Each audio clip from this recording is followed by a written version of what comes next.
हम अभी अभी अपने नए घर में शिफ्ट हुए थे। इसका लोकेशन बहुत बढ़िया था और घर के आसपास बहुत सारी हरियाली और वनस्पति थी और यहाँ ताजी हवा थी। रास्ते के चारों ओर कई पेड़ थे। पहले हम शहर के फ्लैट में रहते थे, वो भी ठीक था, लेकिन वह बहुत बिजी प्लेस था।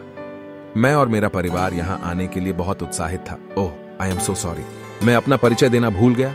वैसे मैं सनी हूँ और अपने माता पिता की इकलौती संतान हूँ।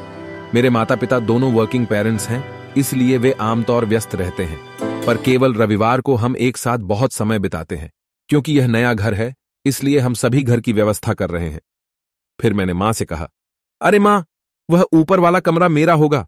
माँ ने मुझे देखा और मुस्कुराकर घर की व्यवस्था में व्यस्त हो गई। एक दिन मैं दोपहर के करीब 1 बजे उठा और ऊपर की सीढ़ियों पर बैठ गया, जो मेरे कमरे के पास थी।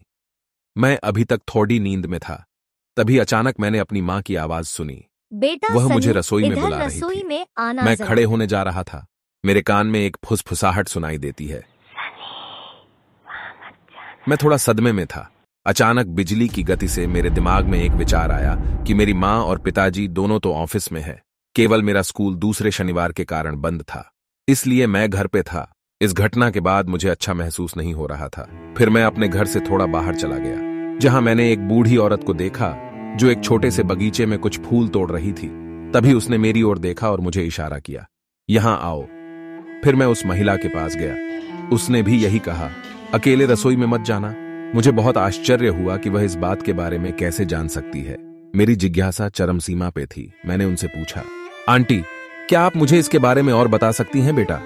वह स्थान अच्छी या बुरी चीजों का मिश्रण है जहां आपकी रसोई और लॉबी स्थित है। पहले वहां एक कब्रिस्तान था और आपके कमरे की दीवार के पीछे बगलामुखी देवी का मंदिर था।